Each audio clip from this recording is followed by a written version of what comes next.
going on, guys? Welcome back to Gloves Off, episode number 7. You got me, Evil Eddie, and James McSweeney here, UFC veteran, Muay Thai fighter, kickboxing legend. What's going on, James? How you doing? Yeah, I'm good, thank you, guys. How you doing, mate? You all right? I'm doing good, man. It's been a long week. Last week, obviously, a very busy one for a lot of journalists out here between, the UFC, Bellator. There's been a lot of news that came out this week, but I was just ringside at Bellator in Connecticut for Bellator 207, which obviously was headlined by Matt Mitrione versus Ryan Bader. I was there for the weigh-ins. Baby Slice fought. It was a lot of fun, man. I did the vlogs on it. This was a crazy week for Bellator. We're going to talk about that. Also, John Anik has been in the news. Me and James are going to run through that. DC versus Lewis, Eddie Alvarez signing with ONE FC. But let's start with just what you've been up to, James. How was your week? Because I know you're getting back from vacation here, right? Well, yeah, I just got back yesterday. Actually, the night before yesterday. Sorry, my days are. I'm still struggling with jet lag. And all kinds of different stuff. I literally got back Sunday night and straight back into the gym Monday morning to teach and to train myself. It was a great trip after my fight, but a long trip. It's nice to be home, but we've got a huge rainstorm right now, so it's not that great. But no, it took me a few days to get back on track with the times and stuff, but I travel a lot, so it's not so bad. Just for everybody, maybe it's their first time tuning into our podcast. You went to Disney World. How was that? Disney World's fantastic. The first time I've ever been, but I got to live it not just through my eyes, but also through my daughter's eyes too. It was the first time she's ever been, and we've kind of held her off until she was 5 years old. So while we was over there in New York, we got a small flight over to Florida, stayed there a few days, hit Disney World. I did. It was the kind of worst thing after my fight I should have ever done, because I broke 3 or 4 small bones in my left foot, and you had to do a lot of walking. Yeah, and then of course I was in New York City, so we walked Fifth Avenue and walked all around Central Park, and we did all that, and then we hit Disney World, and then of course we did 6 hours in the morning around Disney World, went back for a couple of hours to the hotel, then went back in the evening to watch the fireworks and do even more. So it was about a 9-hour day in total at the park. So the walking we did was just miles. I was limping around the place and it sucked, but it was an amazing time. Disney World for me is probably one of the most spectacular places in the world, not just for adults, but for children too. I mean, my daughter just had the time of her life. Yeah, it's definitely one of the good places when you're a little kid too, because the magic's still real. It's kind of like Santa Claus and all that. It's still a part of your reality. So that's really fun. That's what I mean. To see the look in her eyes when we went into certain areas, and to see certain characters come up to her and just see her face change. It was just living it, just not through me as a father, but also living it for a child as well. So it was fantastic. I was very, I had a great time. But, now we're back to reality. I've got another fight coming up December 1st. So training straight back into the gym and started this week. And away we go again. Well, obviously it's October, but, people tuning in the podcast can't see, but there's a black cat behind you. Where are you right now? I'm at home. That's my cat. That's your cat behind me. Yeah, she's chilling on the table looking at us. My cat. It's my daughter's cat. Yeah. But I'm just at home right now, back in Phuket.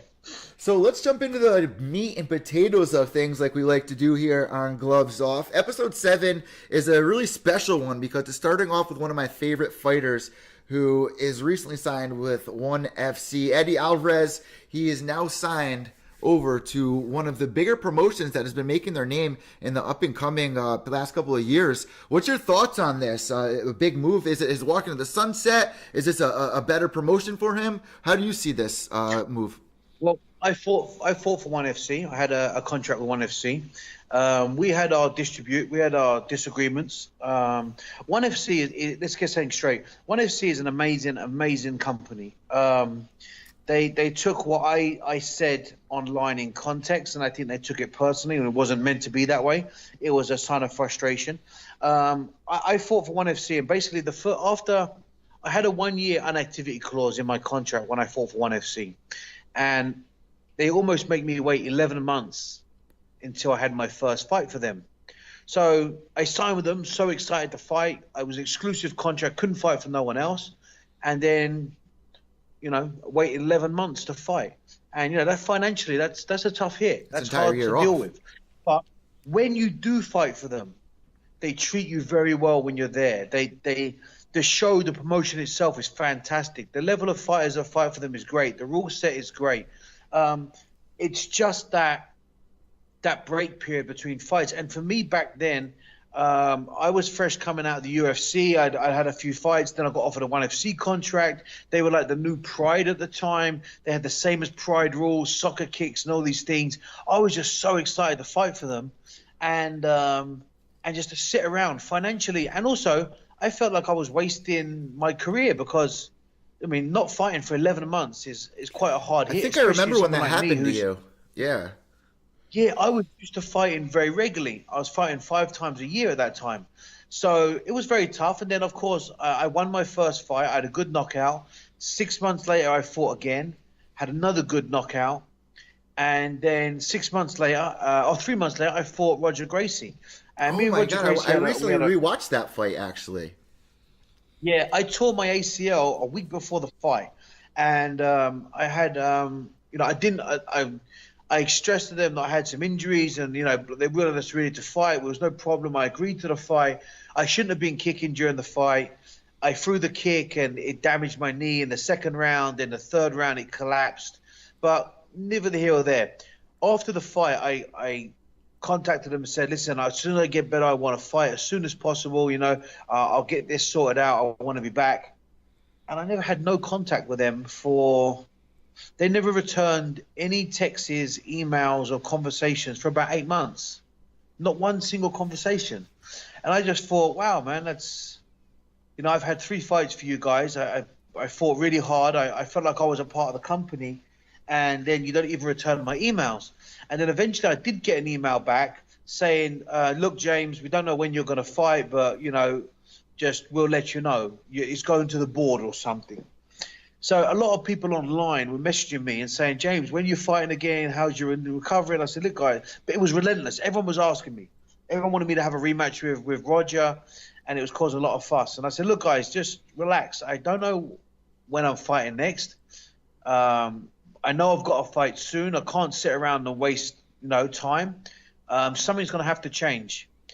And then I got an email from them saying that the owner of the company had seen my Facebook post and wasn't happy with what I wrote, and they fired me. I remember when that happened. Yeah. So it caused mayhem because so many people found out about it, that I'd been fired because of a social media post, even though I had never even put ONE FC or even named them. And I wasn't even complaining, saying like, talking bad to the company. I just said something has to change, meaning I'm gonna either hungry to fight, be allowed to fight soon, or I don't know, but there'll be news soon. And they took it as a complete disrespect, and they fired me. So I was like, well, at the end of the day, you probably, then I signed with KSW. So they did me a favor. I got to fight regularly again for other people. I have an open contract. I learned my lesson, and we moved on. Now, moving forward to who's in hand, we're saying here, are they going to be able to fulfill his contract the way he needs to fulfill it? Yeah, how many events do they have a year? Well, they fight pretty much every month. So they have a lot of events. And now they're doing kickboxing events as well. Now, Eddie Alvarez has been a big name in Asia, of course, Japan, because of Pride Days and so forth. So you know why they've signed him. But the more thing is with Eddie is, why did he go down that road with them? Not saying they're not a big company, but they're not the UFC. The biggest signing they ever had or payment-wise, I think they were paying about $50,000 to $60,000 back. This was back when I fought for them. I don't know what they're paying people now. I know back then it was about $50,000, $60,000 for some of the bigger names. I'm sure Eddie Alvarez was getting way more money in the UFC. I don't know what he's getting with ONE FC. None of my business. That's up to him. But are they going to keep him fighting regularly enough?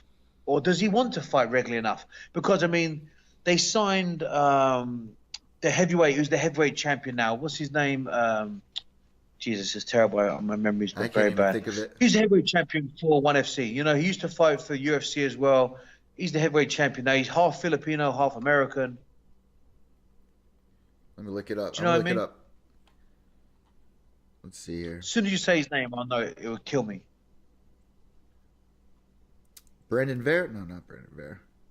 Brandon Vera. That's Is it it, Brandon Brandon Vera. Vera? Yes, Brandon Vera is their heavyweight champion. Now, when they signed Brandon Vera, I was still fighting for them, and we asked for that fight a bunch of times. Now, Brandon Vera fights about once every 2 years. He's almost, I think, as from my recollection, he's actually working for ONE FC on a monthly wage. That's what I've been told. Whether that's correct or not, don't shoot me over it. I'm told he's on a monthly wage.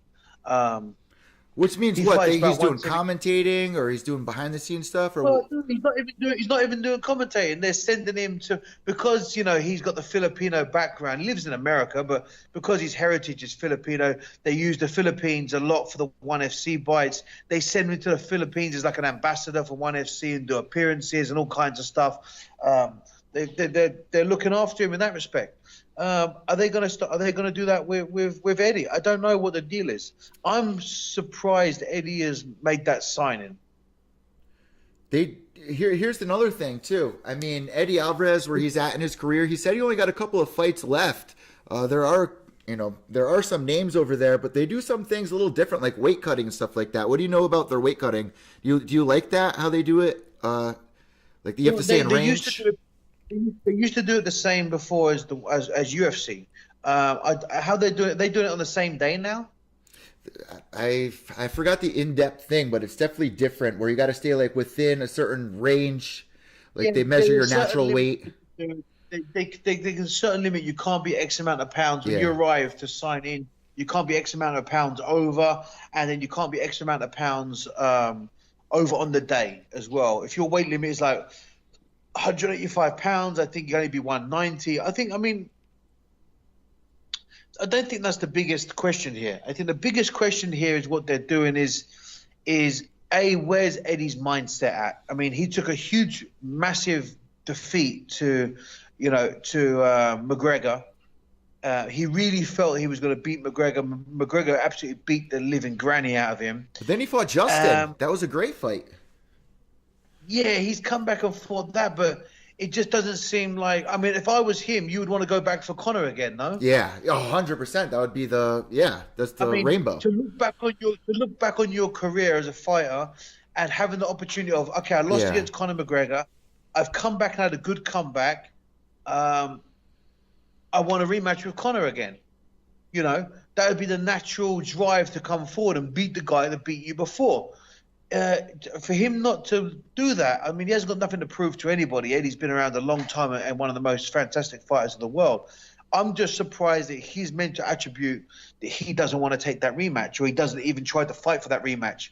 I mean, then, there's so many other fights out there available for Eddie that's great fights too in the UFC. UFC, in my opinion, treated Eddie pretty well. I don't know the ins and outs of behind the door.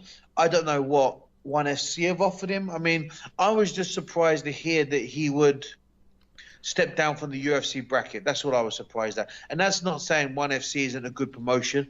I'm just saying that it was a surprise. Anybody that steps down from the UFC voluntarily, I'm always surprised at that. We were talking about how they're trying to reach the Filipino market with Brandon. Do you think they're trying to reach more of the American audience by signing Eddie? Do you think they're going to come over here? Because it's not really that big over here in America, ONE FC.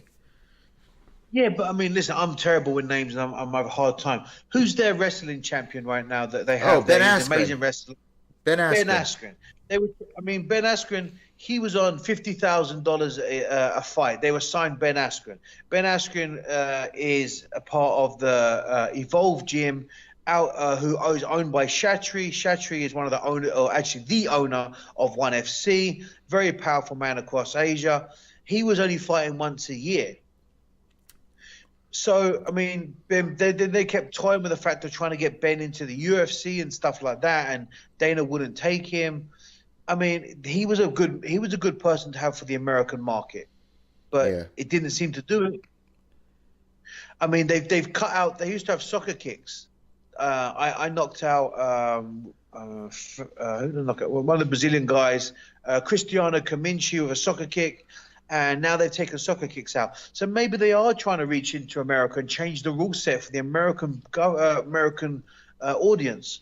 Maybe they are trying to reach that way. I mean, they're a very smart company. They now they started a kickboxing or a Thai boxing with small gloves. They've signed some pretty big names in the industry, some actually very big names in the industry. They're doing dual events. I mean, they're making some serious moves. I'm just still shocked. I'm not shocked that ONE FC wanted him. I'm just shocked that he would step away. But that's just my opinion. I don't know. I mean, I'm just shocked. Anyone who steps away from the UFC voluntarily, I'm shocked.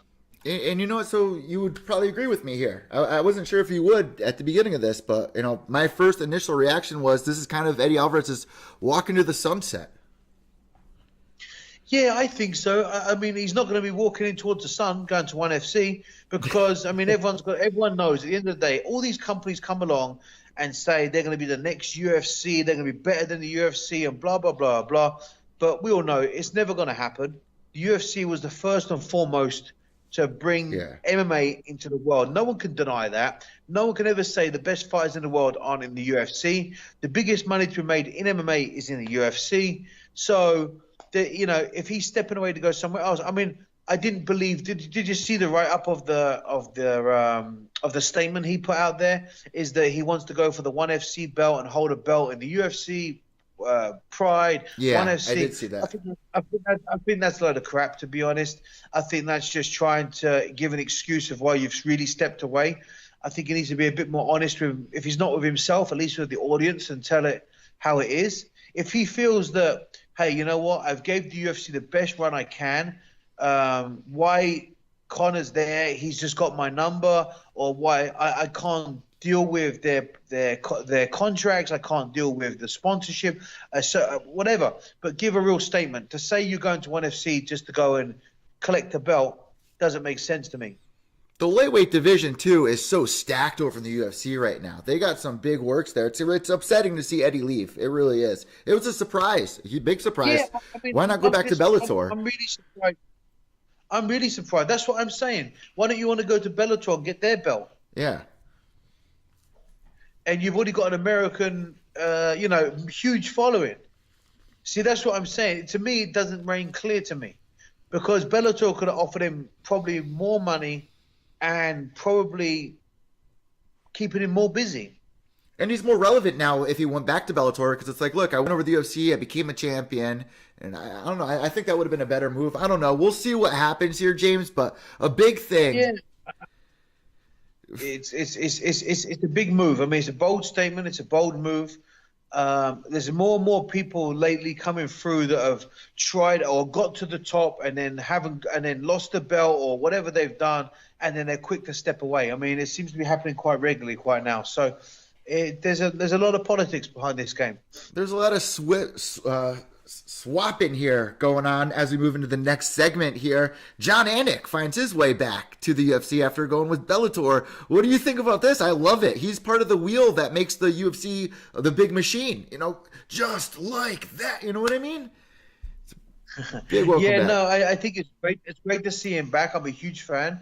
I love Anik the way and he Goldberg, fights. both need to come back. Yeah, I mean, I think it's great in that respect. I just think I'm surprised, because I know the UFC were very stubborn about taking anyone from Bellator at one stage, but then now it seems to be back and forth, Well, wait, I think I got that mixed up. Jon Anik was already signed with the UFC, but he just signed 4 more years. It's Goldie who is with Bellator, actually. I think I mixed that up real quick. Oh, okay. Sorry. I thought you said he. I thought you were talking about Goldie. I mixed it up in my head, yeah. No, Anik signs back with the UFC, apparently, for 4 more years. Well, then that's great. That's good. I mean, he's a great fighter. I'm very happy for him. I mean, I'm looking forward to the fights that he can bring. I think it's a great sign. Good to have him back. He's part of the wheel that keeps the UFC going. Like, every time you tune into the UFC, Jon Anik, Joe Rogan, like the familiar faces. That would have been so upsetting if he left, and that's why I think they need to get Goldie back. He was another guy that was just like, I missed the sayings that he had and stuff like that. It adds to the company. Well, it was great having Goldberg, because he was like Joe Rogan was brought in as the fight analysis, as you like, and he would break it down and bring that kind of the fight passion.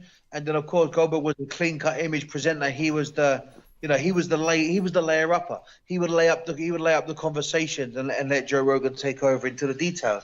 But I think he was one of the best at it. I was very disappointed when he left. I think they should bring him back. So moving forward here to the biggest thing that people have been talking about, Conor McGregor. We've had some time to digest what has happened. I personally don't want to see a rematch.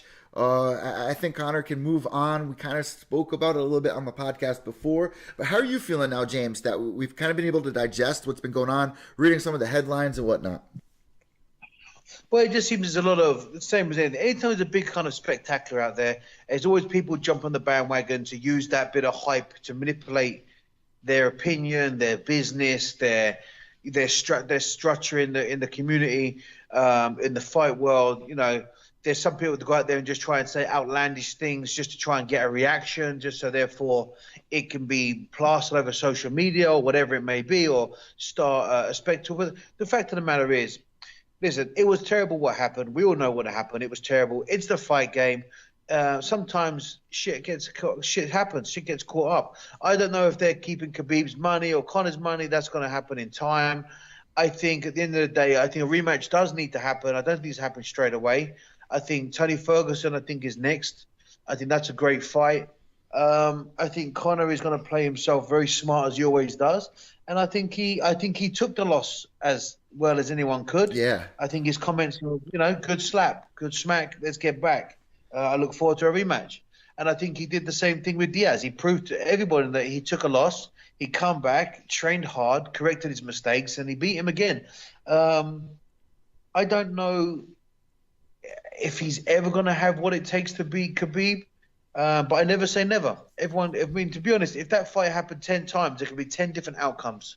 If you're Conor McGregor, what do you do right now? What do? You take a little time off and relax, think about things. What do you do? Yeah, he needs to take a bit of time off, spend some time with his family, his child, his wife, spend time with people that actually care, real people that you've got in your circle, not the new people, if you like, since you're newly rich.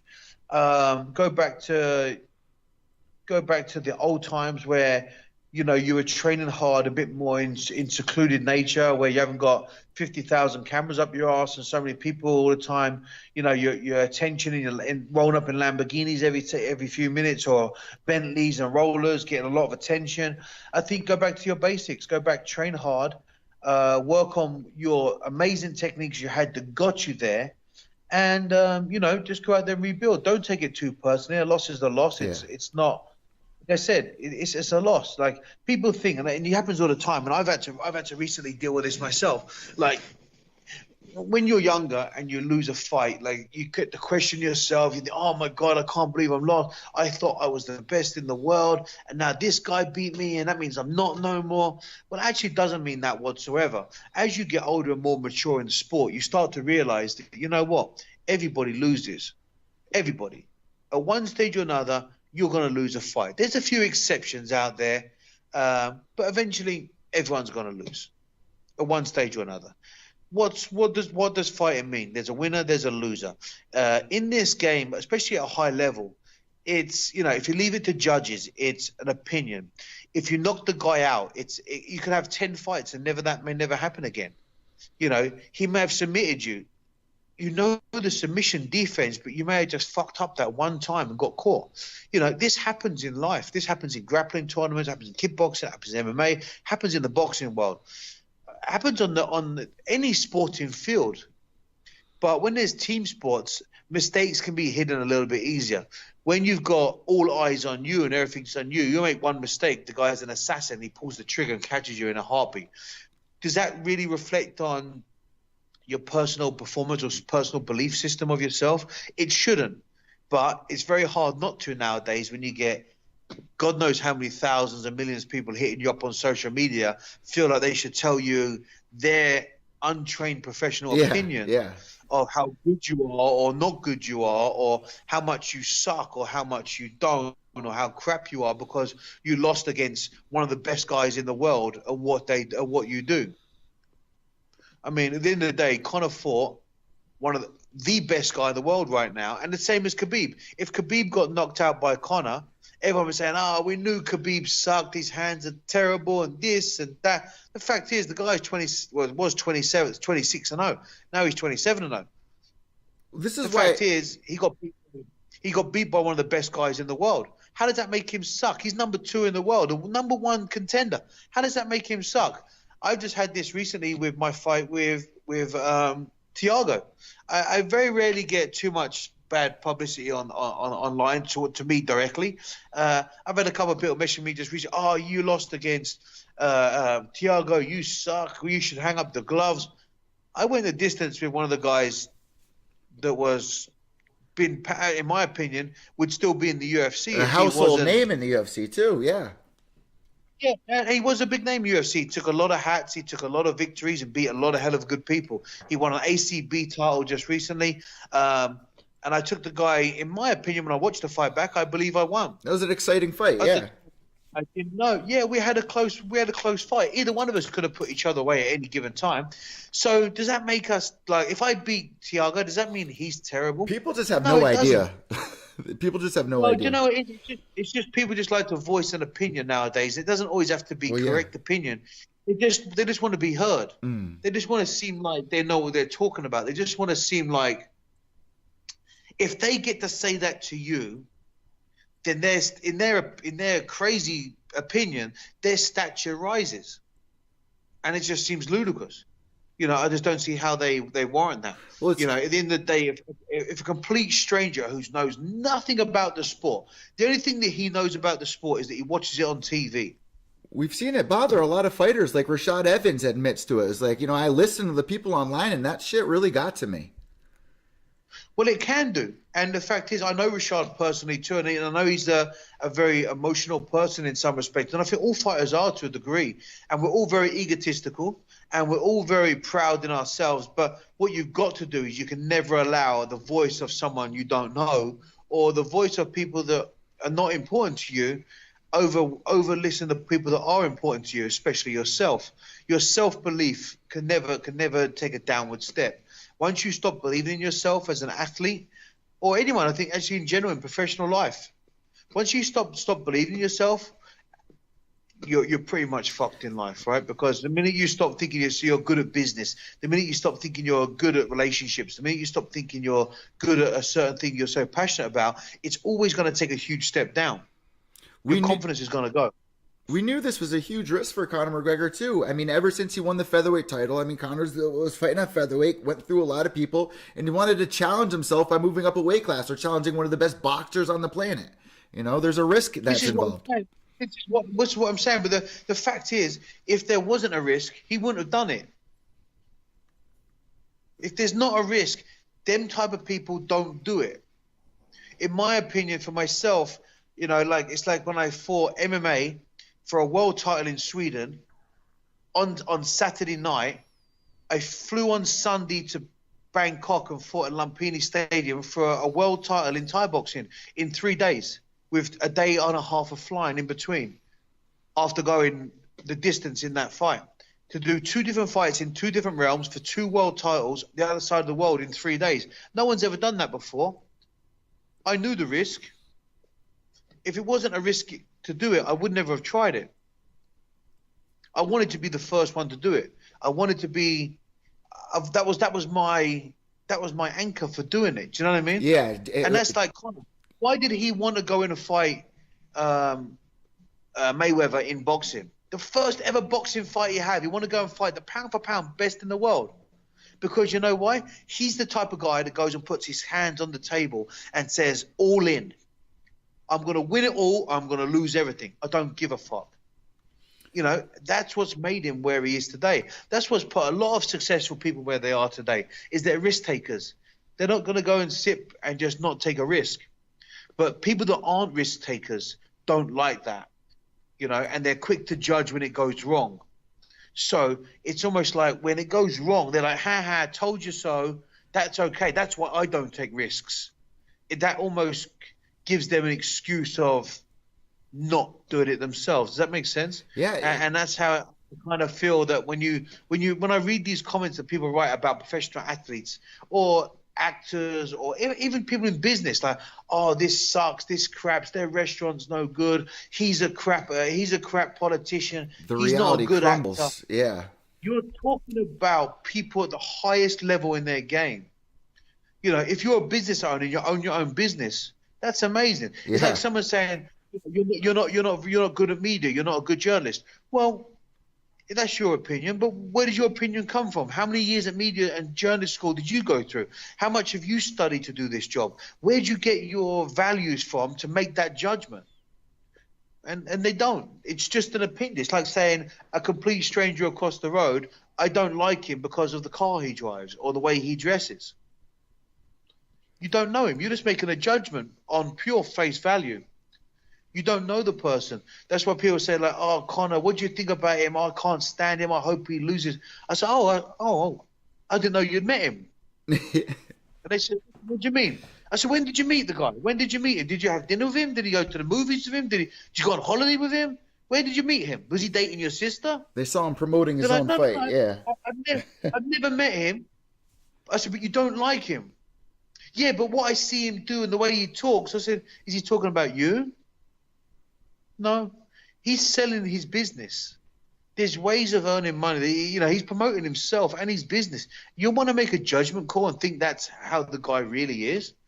Geez, that's, we shouldn't be judging anyone here unless you know them personally. And I think that, to be honest, the whole world would be a lot better place if we didn't do that. There's a lot of people that also respect how Conor's dealing with this, how strong he's saying. I find that influential in itself.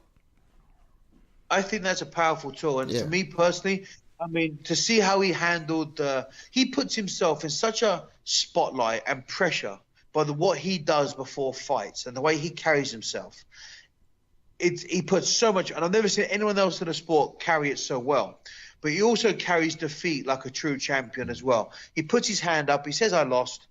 This is like when he said against Nate, it was one of the most intelligent things I've ever heard a fighter say about a loss. I didn't control my energy output. And I was like, wow, that's the most intelligent, on point review of your performance I've ever heard a fighter say.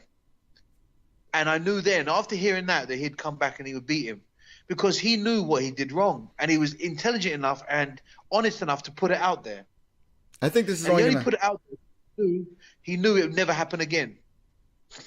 I think this only lights the fire more for somebody like Conor McGregor to make him push himself even more, get in touch with his root. I think we're going to see something amazing come next for Conor McGregor, honestly.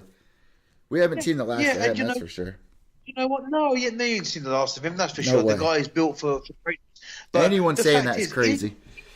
You know what? Even if he comes back, you know why they say that? It's because Ronda Rousey didn't. That's why they're saying that. Because Ronda Rousey took a loss and didn't come back. But you could name another 50,000 fighters out there that did. Randy Couture, Chuck Liddell, Tito Ortiz, true greats that will come out there, lost a fight, come back and won again, and also won the belt again. That's why there is 2 or 3. John Jones lost the belt, got stripped, whatever you want to call it, took a lot of heat in his personal life, took a lot of heat online, made a huge bad mistakes, come back and beat the crap out of DC. Then he's took another heat again, lost his belt, now he's coming back again. And that's what you see these true great fighters and athletes do. That's why they're great. Even DC. That's why they are. Even DC got the loss, and then he came back. He cried on national television. And now he's a 2-time division champion. So what makes people great? It's not the fact that he come back and he won the belt. That's one thing. If Conor came back and loses every fight for the rest of his career, that's not what makes him in my opinion, or to anyone's opinion knows about the sport, that shouldn't be what defines him. What defines him is that he lifted the sport, and him being in the sport only bettered it for everyone else after his entrance. Hands down, agree. That's what makes true ambassadors of the sport, true influential people. They put the word legend out there, true legends of the sport. Because after John Jones, after people like Chuck Liddell, Tito Ortiz, Randy Couture, after people like that, even Brock Lesnar to a degree, then the day that Conor McGregor entered the UFC, it was a better sport after that day. And it always will be. Because he rose the bar of pay-per-views, sponsors, attention. He brought a country to the sport. He opened up networks. And then you got no disrespect, but you got someone who does whatever job or career you want to pass. It doesn't matter. I'm not putting anyone in boxes here. Voice an opinion of him who's never even stepped foot in an arena. let alone in a cage or in a gym or anywhere else. So, that's why I think it's a huge shame that there's certain athletes out there that have taken these opinions personally and allowed it to beat them. I mean, I had this very interesting conversation. We're going a little bit off topic here, but we got a very interesting. When I was at Manny Pacquiao's birthday party. I was flown in from where was I? I was flown in from Thailand to the Philippines. I sat with Manny. We had his birthday. I saw these photos. Yeah. Yes. And I've known Manny since training with Freddie Roach years ago. He flew his private jet for me to pick me up and take me out to his birthday. I sat with him for 2 days. They have a public birthday party for Manny, and I was at the head of the table with his family. And then the next day it's at his house, which is a private event. And we were just sitting in his office having a few drinks and chatting and talking about bits and pieces. And I've never really asked him, but I said, Manny, I need to ask you a personal question. And he said, yeah, go on. What's the problem? I said, after your loss, I said, when you had, I think it was 3 or 4 fights he had with terrible with names, the Mexican guy. They had a very controversial history. Manny won one on points. It was controversial. Then the other guy won one on a decision. It was back and forth. But the last fight, it will come to me his name. He knocked Manny out very badly. He knocked him out very badly. And I thought it looked like Manny got shot. He was knocked out so bad. And all these critics went from being the Manny Pacquiao, the 6-time, 8-time division champion of boxing, were all putting him down and calling him all these different things. I said, Manny, how do you deal with that? How do you deal with that and then come back and fight, Ricky Hatton and knock him out? Then you come back and fought Floyd Mayweather. How do you deal with that? He said, James, if you don't want to lose, don't fight. You're talking about if you don't want Juan Marquez? Marquez. That's it, Marquez. When he got knocked out by Marquez, the last fight, Marquez knocked him out tremendously, very bad. They had a whole trilogy before that. It was absolute wars, but they were controversial fights. So when I sat there, I said, the Marquez fight, I said, it was a terrible, terrible knockout.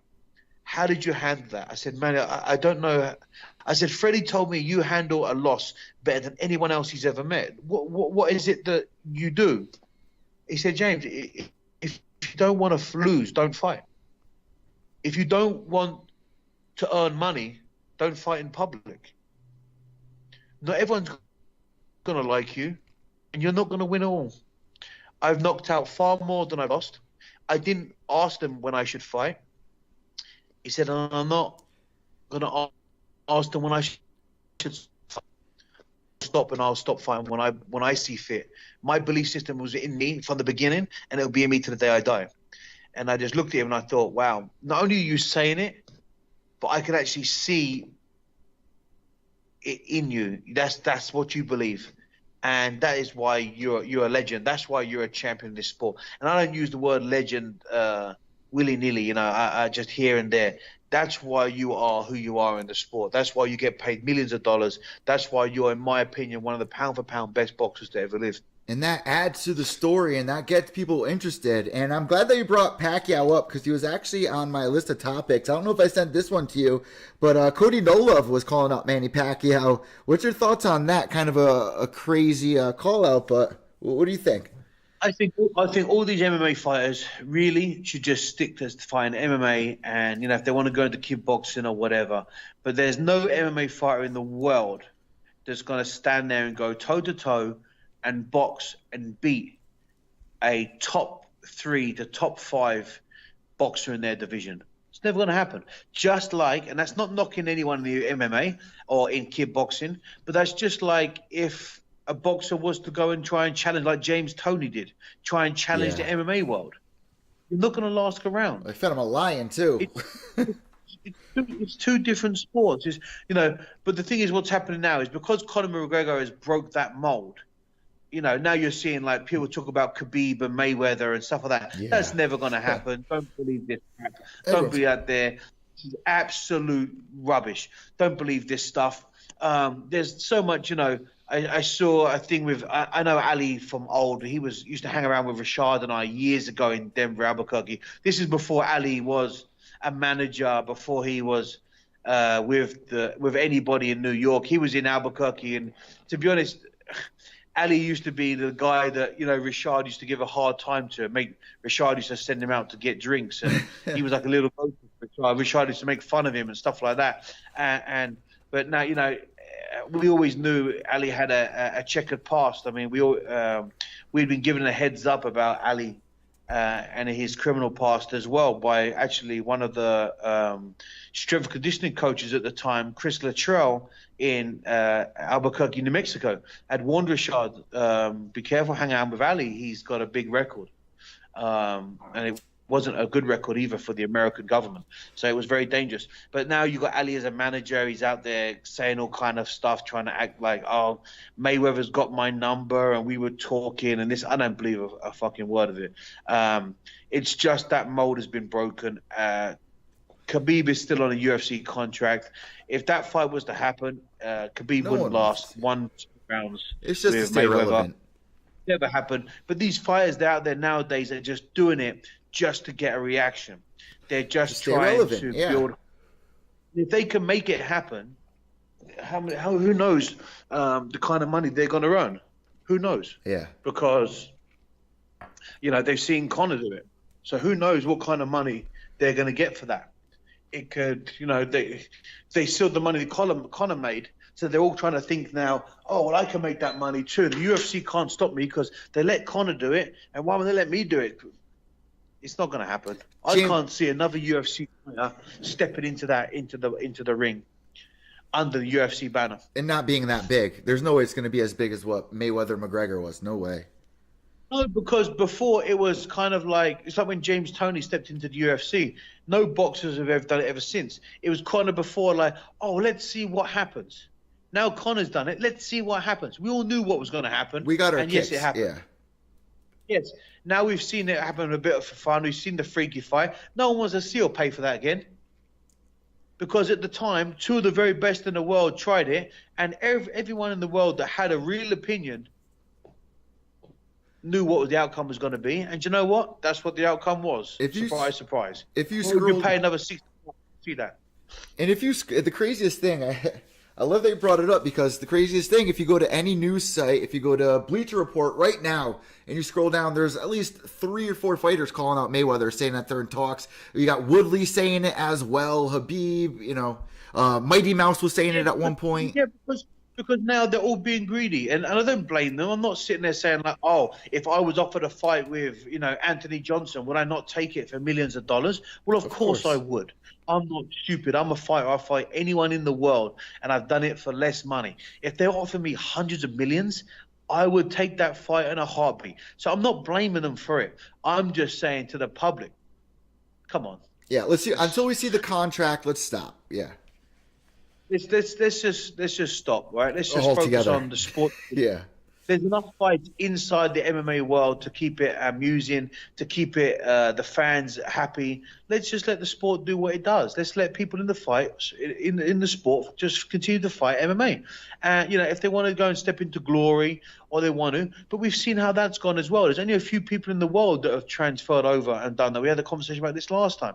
There's only a few people out the world that have tried to do it successfully, and it's a very difficult concept to make. And it all depends on what you say is successful as well. I mean, you're putting yourself under the highest, biggest magnifying glass in the world. It's not going to happen again. They made their money. They're happy. And the only reason why that happened the first time is because Dana was a part of it. They made a whole production under the Conor and Mayweather promotions. They done it under their – no one ever said how much money did Dana make. You're right. Or how much money did he make from that. We all talk about Conor making $100 million, right? Mm-hmm. Go online and see what Dana made, or see what the UFC banner made. You won't find it. So you'll never find it. So I can tell you now, people that made the most money was the promotions. So as we know, the one thing that did come out of this, Conor McGregor got his little his stake in the UFC in that moment as well, and now with the whiskey, I mean that was just a huge thing. There's no way that anyone's ever going to be able to recreate that. I don't think the interest is there. It's been done before, like you just said. It's been done before. I think everybody needs to lay it to rest. 100% agree with you, James. As we reach, You know what? In another 5 or 10 years' time, when there's a new super champion yeah, in different divisions, maybe we'd be interested again. all good points. I'm not interested in seeing that again. All good points. James, you just killed it on that subject too, man. A lot of things I didn't even get into in the last couple of weeks. So you just literally just nailed it right there. So as we get into the 45-minute mark of the show, there's one last topic we need to discuss. Bellator being such a big part of the last week here. Did you catch the Fedor versus Sonnen fight? Did you catch the Bader versus Mitrione fight? What were your thoughts first on Fedor versus Sonnen? I didn't see it live. I just saw the highlights at the end. I mean, to be honest, I think that was the Fedor that we've been dying to see for a long time. And it brought back a little bit of pride days for me just to see him like so commit to his shots, fight a little bit more all round. I mean, is his accuracy and the power that he throws.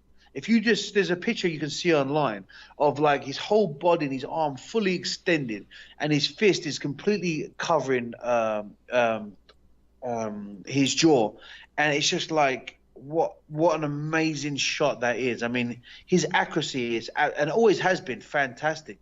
I think he got away from it a little bit. I think people worked him out a little bit over the years, but I mean, at his age and stage, to see him come back, I was impressed with Fedor when he fought Maldonado. I mean, I fought Maldonado. I know how tough that bastard is. And I saw him get rocked.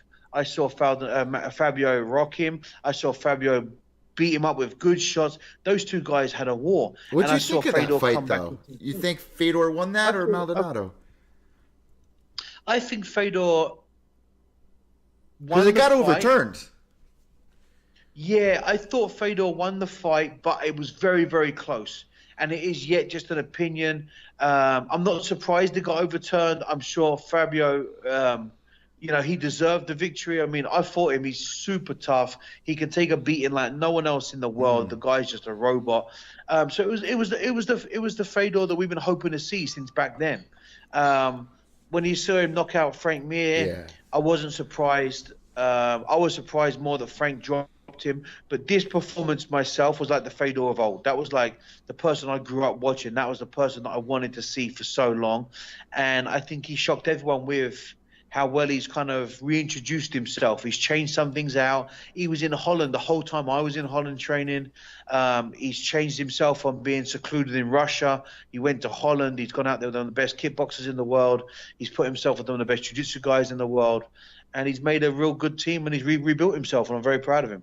And how do you think well, first off, I got to say, James, you called it, what was it, last week, 2 weeks ago on episode number 6, when you told me that it matters what Bader shows up. And man, when I saw him at the weigh-ins, first thing that came into my mind was like, damn, I think James got this. He was just so mentally there. He looked physically better than we've ever seen him before. And the way he was able to go in there and win every round 10-8, back to, like, I was blown away. How do you think he does against Fedor, though? I think he has a tough night against Fedor. I think it's very tough for him because, I mean, I'm one of the hardest people to ever convince about Mitrione because, of course, I know him on a personal level. Yeah. And I'm sure he's changed over the years. We're going back 10 years. I know I've changed and he's changed. So I'm probably being stubborn to I'm very proud of some of the things he's achieved and some of the people he's beat. He's evolved a lot. But one thing he never did, he never lived up to his potential. And that's what kind of really always bothered me about Mitrione, is that the guy is such an athlete. He could learn so fast, but there's just certain parts of his game that never evolved. And knowing him to see how he trains, it's just surrounded himself with people that have, or he's just not allowed the people around him to train in the right way, or the people around him haven't trained in the right way. And the fact of they've kept him one-dimensional. They've kept him just as a boxer. He doesn't kick that much. He doesn't throw many knees. His wrestling is never good. His submission defense is very bad. And I think that's why I've always held a bit of a grudge against Matt Mitrione, is because I met him day one. And I actually told Rashad Evans to choose. Yeah. I told Rashad to pick him because I knew he was a raw talent and he was someone that could learn very fast in the sport. He always had a very athletic nature, a very good fast jab. He punched extremely hard.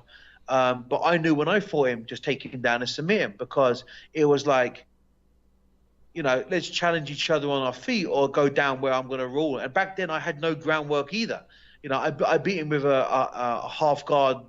And you were coming as a Muay Thai fighter, right? You were coming as a kickboxer. Yeah, I had no submissions whatsoever. I was just a Muay Thai fighter, kickboxer. And looking at him now, he hasn't changed. When I saw Brendan Sharp fight him, I said Brendan will take him down, and Brendan loves the Darce choke. He will alligator roll him, and I need to go back and watch this season, man. I need to go back and watch it. And he did that as well. And then, you know, I was surprised Roy didn't take more of a ground nature against Mitrione, but then Roy is not as athletic as he used to be, and his wrestling isn't as good maybe as Mitrione's defense is to take him down. But when he got him to the ground, the old Roy would have finished him for sure.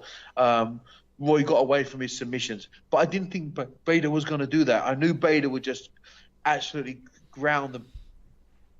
grind out the victory, take him down, outwork him, give him no space, and I think Bader thought that Mitrione would just quit on the floor, because he has done before.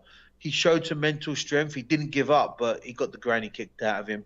And Bader's been around a long time. I mean, this is kind of the best Bader we've seen for a long time, right? 100%. But do you think that the factor that is Fedor, like, it's got to be hard for fighters. I mean, that's Fedor. When you're stepping in there, you got to be a little starstruck. Do you think that's going to bother Bader or no? Yeah. You say that to a degree. If you'd have said that 5 years ago, I would have agreed with you 100%, like the Mike Tyson syndrome. Yeah. He had a lot of people beat before he got in there. But now, you know, Dan Henderson burst the bubble. You know, the Brazilian, he beat him as well. The triangle choke, that was a big shock. Verdum. Then Verdum, that's right. Then you've seen, you know, then we've seen him lose a few times now. Now we've seen him overturned against Fabio. Fabio stayed on his feet against him for the whole journey, and then now we've seen that overturned. And of course, then we just saw Matt Mitrione knock him out. So does Bader the type of guy that's going to look back in the past and say, yeah, oh my God, I'm fighting the Fedor from Pride, or is he going to say, I'm fighting the guy that lost to the guy I beat? So how do you see it going? You go to the decision? Because I see Fedor winning this as well. I would imagine Bader is going to go into this fight no more fearful than he has done of any other fight. I think he's going to go in there thinking, this is just another guy. This is just the guy that lost against the guy I beat. And that's the best mindset he could possibly have. In my opinion, I believe Fedor will win this fight. I think his wrestling is as good, if not better than Bader's. He hits harder than Bader. His submission game, but most importantly, he has an absolute phenomenal, massive overtake of experience over anyone else in the world. He's fought at the biggest platforms. He's fought at the highest level with the most amount of pressure.